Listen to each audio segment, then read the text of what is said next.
Kuvendi i Kosovës vijon të mbetet i bllokuar pas 5 përpjekjeve të dështuara për konstituimin e legjislaturës së nëntë.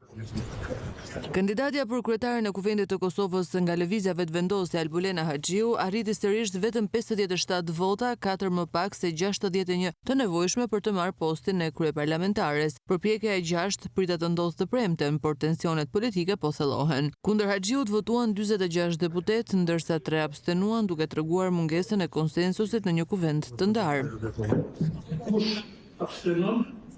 Kryetari i Partisë Demokratike të Kosovës, Memle Krasniqi, akuzoi Lëvizjen Vetëvendosje për bllokim të institucioneve dhe për ngulmimin në një kandidaturë që sipas tij nuk arrin të sigurojë unitet. Sepse Lëvizja Vetëvendosje, cilës i takon ta propozoj kryetarin e kuvendit, ka vendosur që ta mbajë peng shtetin për shkak të tekeve të tyre për një emër të përveçëm. Ndërsa kryetari i LDK-s Lumir Abdixhiku paralajmëroi se do të bëjnë padi penale kundër kryeministrit në detyrë Albin Kurti, pasi sipas tij është duke ushtruar funksionin dhe të deputetit dhe të kryeministrit. Deputeti Kurti, jo dhe deputeti, me qenë se shkon në qeveri do të ketë padi penale për këtë.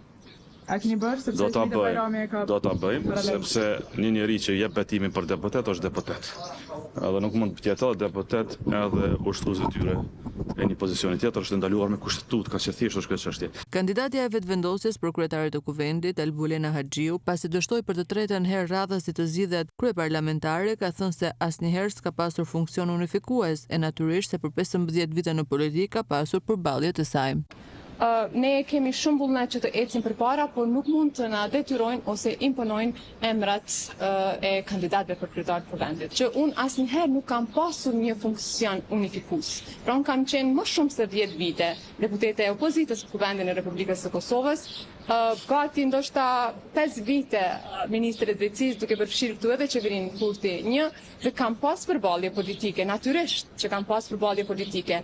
Në përfundim të seancës së 5 të dështuar, gazetarët në Prishtinë kanë bojkotuar kryeministrin Kurti. Në shenjë proteste për refuzimin e vazhdueshëm të Kurtit për të komunikuar me mediat, ata kanë vendosur mikrofonat në tokë kur ka kaluar Kurti pranë tyre.